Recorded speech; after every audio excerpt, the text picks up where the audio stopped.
Hey, what's up YouTube? I'm Steve. And I'm Jeff. And today we're going to talk to you about the basics of drumming.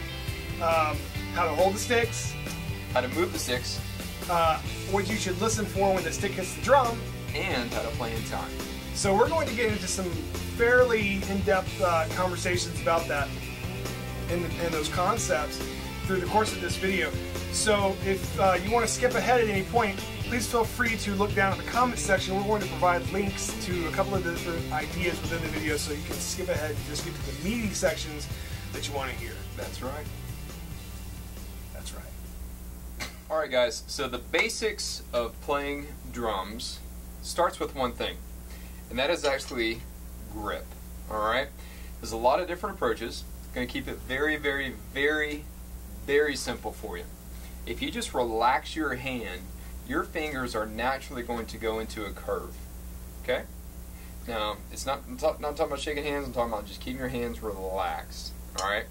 So, in that position, you'll notice it kind of creates a groove. Just put that drumstick right in there. That's the most natural placement for a drumstick in your hand, period. If you notice, that thumb's right on the side of the stick. Okay? And then we turn that hand over, we've got our grip. Same thing in your other hand, just match it. It's called match grip. Cool. Alright? Alright, so that's the basics of grip. Now, did you have a question on that? I did. Alright, what's that question? So, where on the stick do I put my hand? Alright, we're not doing cross stitch, so we don't want to be up front. But I like to do that sometimes. It's okay. It's relaxing. If you notice, I'm using a brand of drumstick called Vic Firth. You don't have to use this brand. I'm partial to them. I've used them for years. They have a little American flag with a little VF in there, right? That is a really good spot to place your thumb. What happens when you use the kind of grip that we talk about is that creates a fulcrum in a very natural point. That's kind of like, remember Simple Machines? Thing in the middle, it's called the fulcrum, lever fulcrum. Same concept here. That's where I keep mine. You generally speaking, that's kind of where you want to have your thumb. I prefer mine to be a little in front of that, but again, we're all different. Yep. You know, so if you're a little in front of that spot, if you're a little behind that spot, it's okay. The idea being, and I think Jeff would agree, is that you just want to find a place where the stick can react in your hand in a positive way, an efficient way. That's right. In a relaxed, fluid motion is what we're bottom line going for. All right. So that's the basics of grip. All right. Now, so, does my grip look yeah. okay? Looks good, man. So you're golden. Yeah. Yeah. Yeah. Now, to get to this position, here's a little trick I used to do with my students that my former teacher, who we actually had the same teacher for a while here in Atlanta. Several times. That's right. Yeah. A couple of different teachers. That's right. He told me just to, once I have my stick, my grip, just put my arms at my side. You know, relax your upper shoulders. Don't slouch. Don't be, super uptight. Just normal stance. If you're, standing, if you're sitting, etc. And then just bend one arm up from the elbow. Okay? And then roll your wrist to where it's flat. And then keep the tip of the drumstick on the center of the drum head. Just like that. Same thing on the other hand. Okay? If you find yourself in a weird position, just kind of go back to that and reset. Very easy. Boom, boom. You're there. With my first knuckle on top. That's right. Very, very, very good point. That first knuckle goes right above that drumstick. And what that does is that aligns your wrist so that you can have a nice motion. And it's very relaxed. That's right. So all my fingers stay on the stick? That's right. All the time? All the time. I like that. That's right. Feels secure. Yeah, it's relaxed, man. We're just keeping things loosey-goosey is a term that you've heard before. I prefer just to keep it relaxed and fluid. We don't want it sloppy. We just want it nice and loose. So once you're in this position at home, just hit the drum or the practice pad a couple times. Keep it real relaxed. You'll notice right away, Steve and I, our grips are going to vary a little bit. We use what works for us. We're not trying to be identical twins here. Keeping things real. Real simple. That's right.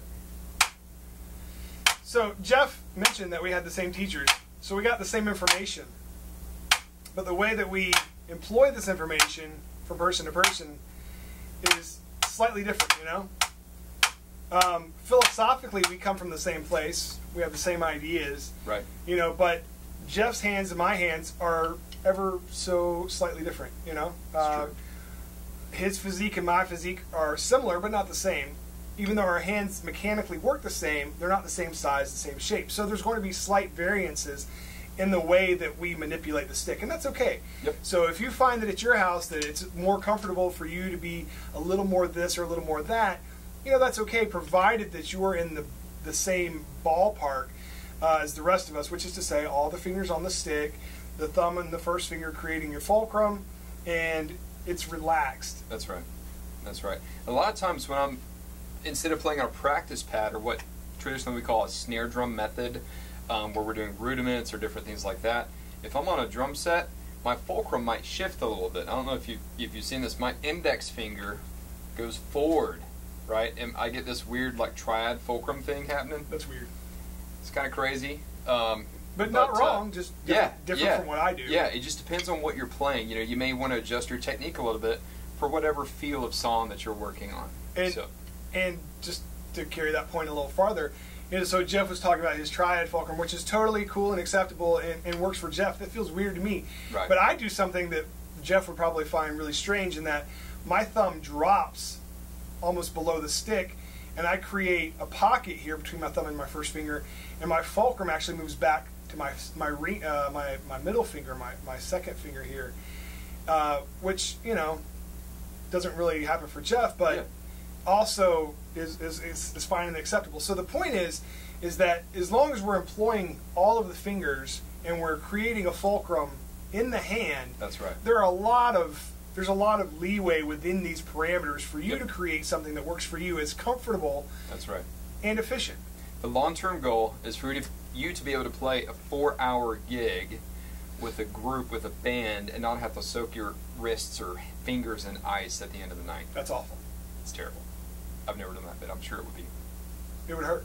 It would. Ice is cold. So, bottom line, keep it real. Keep all your fingers on the stick. Stay relaxed, man. Have fun with it. It should never be painful. Okay, never. We're going to go into something that's going to look a little bit painful for demonstration a little bit later. Just keep your eyes peeled for that. All right, so we just got to talking about how to hold the stick. Now we're going to talk about how to move the stick. We're going to talk about a particular stroke today called a legato stroke. Legato is an Italian word that means smooth and connected. Well, what does that mean in terms of hitting a drum? Well, basically it means that we want the stick to bounce a lot. We want to be responsible only for the downward motion of the stick. We want the stick to bounce itself back up. Well, how do I do that? Well, imagine if the tip of the stick were a basketball, or any ball for that matter. I'm going to throw it down, and I want it to bounce itself back up. What I don't want to do is throw it down and then have to pick it up. So do it like this?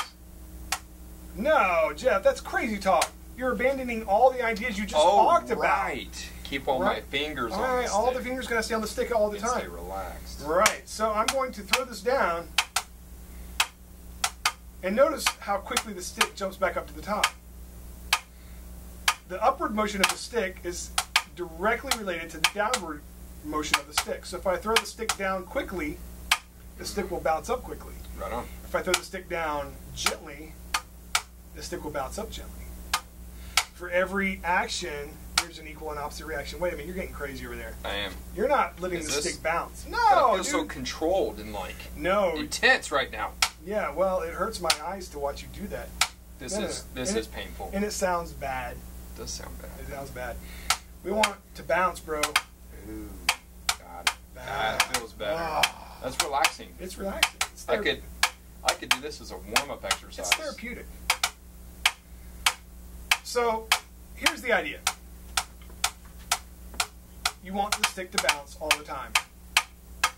Now, as we go forward, and I'm sure people watching this will go, oh, it's not going to bounce all the time. Well, listen, there are varying degrees of rebound, and there are varying degrees of bounce. Yeah. Sometimes you don't need as much bounce, and that's okay.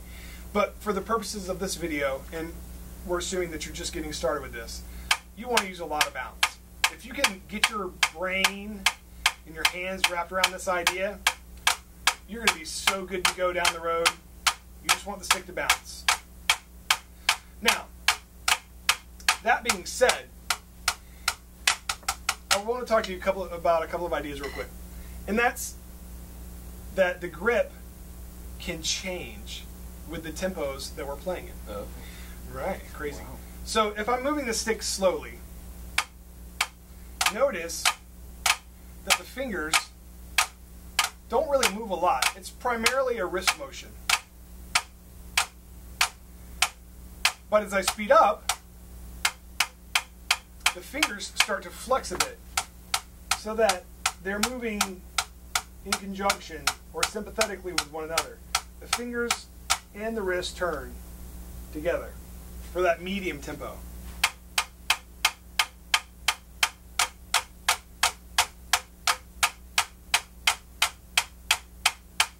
Now, if we speed it up a lot, it becomes even more of a finger control motion and less of a wrist motion. Right. Kind of think about it like gears of a car, right? If you need power, you're going to use big gears. Well, this is a big gear. If I want to go fast, I want to use a smaller gear, a gear that can spin faster, Right. which is just my fingers. So, if I'm going to play at a faster tempo, or faster notes even,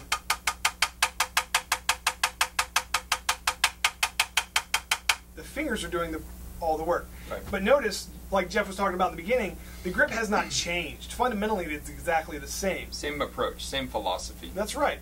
The only thing that's changing is the way that we're using the grip. So it's the same tool, we're just employing that tool in a different way. All right, so now we talked about how to hold the stick and how to play the stick.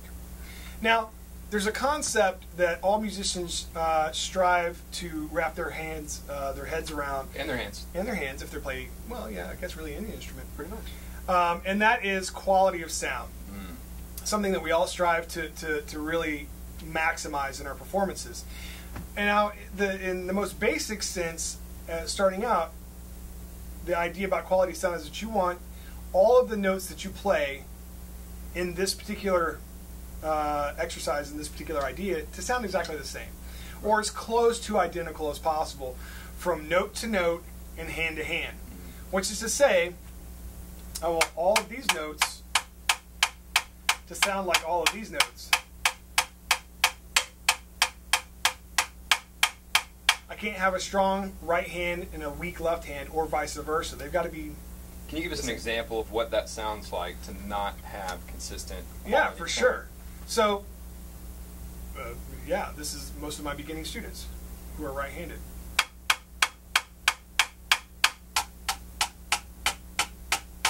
It's really hard to do that. So notice the difference. Notice the difference in the hands. It feels good. I had to just reset for a second, sorry. Yeah, no, it's good. Not bad. Right. Rigid, tightness, legato, Bad. staccato, like that's like super, super tight. Yeah, man. It's all relaxed. I want this to be as similar from note to note and hand to hand as possible. Now, in order to achieve that, you notice that Jeff and I are playing this pattern of 8 notes on the right hand and 8 notes on the left hand. That's Thereabouts, yeah. It's a universal exercise called 8 I on the can't hand. count that consistent. No, So, he you can't. know. He's telling stories. He's being funny. 8 notes on the right hand, 8 notes on the left hand. Yep. And so this is a really simple way of getting your hands to play these ideas. That's right. And it's a good idea to use a pattern like this because it kind of lets you focus on other ideas rather than the pattern you're playing. That's right. So if I'm playing 8 on the right and 8 on the left, eventually my hands are going to follow into kind of a groove, except when I'm talking. And then it allows me to really look at my hands and listen for the consistent quality of sound that I'm looking for. 5, 6, 7, 8. That's right. The other thing that this does is it's going to develop phrasing. which is kind of what you need as a drummer to have ingrained in yourself. That's right. So you can intrinsically feel 8 notes without having to play, without having to count. It's like muscle memory. And that's what we're trying to do with your grip, your stroke, the stick placement. All that's going to translate into quality of sound. I stopped counting. It's okay. We're paying attention. It doesn't even matter. I'm a bad teacher. It's all practice. When you're in your basement by yourself, it doesn't matter. And Who really, cares if you can count? And that's really the point here, is that it doesn't matter what exercise you play or how many notes you play per hand or even the patterns that you play. If you're really focusing on a consistent sound from note to note and hand to hand. Fundamentals. Keep it basic. Yep. All day long. Fundamentals. That's right. All right, guys. So far in this video, we've covered grip, the legato stroke, Yep. quality of sound. The last piece we're going to cover involves this guy. He's a metronome. Now, a metronome is basically a timekeeping device for musicians. Okay? Think of it as your speedometer. It also keeps you very honest in terms of your talent level for keeping time, maintaining a proper tempo or speed for a song. You can also think of it as a calculator used in math class. Keeps you honest, make sure your work is correct. Okay? What I'm going to do is that I'm going to set this up at 85 beats per minute. That means there's 85 notes happening in the span of 60 seconds or 1 minute. Here's what that sounds like. Here's that speed. Think of it in a cycle of 4. 1, 2, 3, 4. 1, 2, 3, 4. Now we're going to call that the quarter note. That's a basic rock song is built in 4. Okay? We're going to divide that. It's called a subdivision. Now we've got 2 notes happening. 1 and 2 and 3 and 4 and 1 and 2 and 3 and 4. And those are 8th notes. 2 8ths make up a quarter note. So, Steve, let's play 8 on a hand with the metronome, and we'll show you how that lines up. 1, 2, ready, go.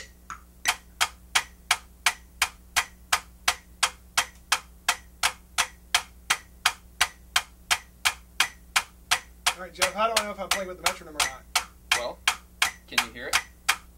Yeah, I can hear it. Keep going. Is it bad that I can hear it? Not necessarily. Slow down.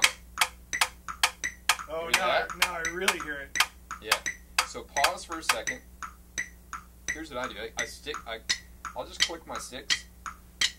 1, 2, try it again.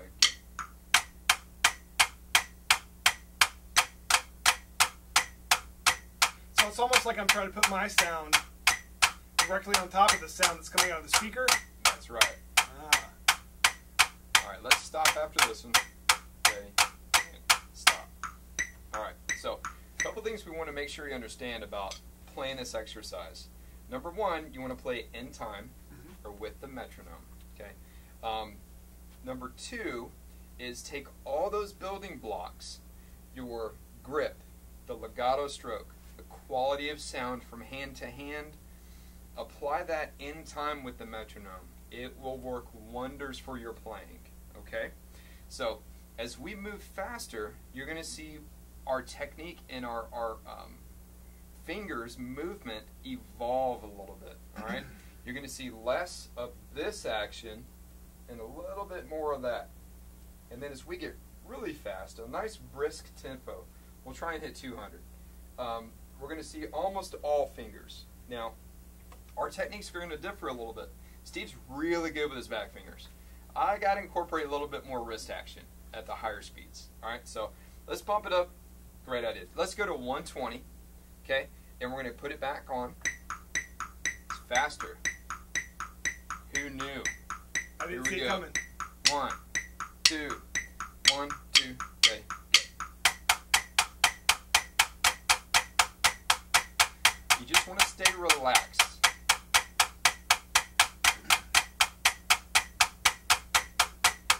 A nice fluid motion. Last time, and stop. So, same concept, it's just a different speed. Okay? There's There's guys out there that can play 300 plus beats per minute, eighth notes. That's fast. That's crazy talk fast. Okay, let's see if we can hit. Let's try 175. Whoa, that's a jump.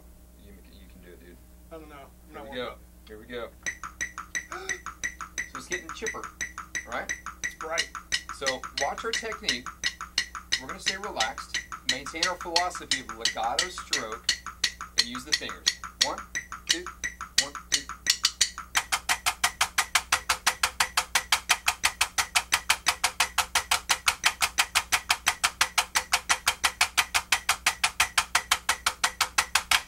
All right. So let's bump it up some more.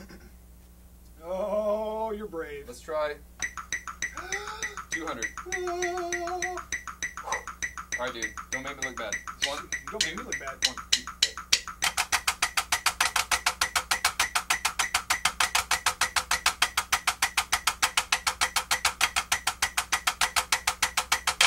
All right. Let's go 210. Oh, okay. Let's see what happens. Famous last words from Steve.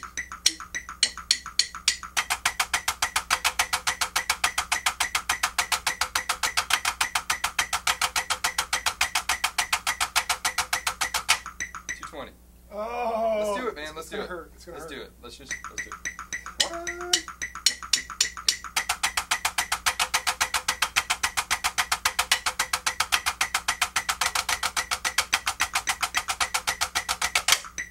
We gotta keep going. No! 230. You're gonna embarrass me on camera. Me. Here we go. 1, 2.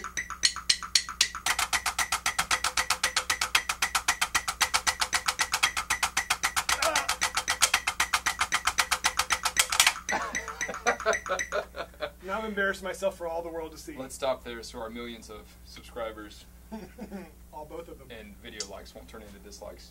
You're right. All right. So, guys, hopefully this video has been helpful for you. Okay, just a quick review. Grip. Keep it simple. Okay. Legato stroke. Relax. Relax. man. Reboundy, lots of Relax. bounce. Use gravity Lots of to your bounce. advantage. That's right. All right. Quality of sound. Steve covered that. Hand to hand. Same on the right, same on the left. That's right. Hand to hand to hand to hand. That's right. That's right. And then last but not least, use your metronome. If you don't have the money to out to a music store and get one, go to the app store. On your smartphone. Yeah, use your smartphone, man. Android devices, iPhones, it doesn't matter. You can download one. Or, even on the interwebs, you can get them for free. Just use your favorite internet searching platform and type in free metronome, and That's you will right. find some sort of free metronome that you can use on the interwebs. That is true. Yep. All right. Any questions, comments you guys may have, please feel free. Let us have them. Yeah.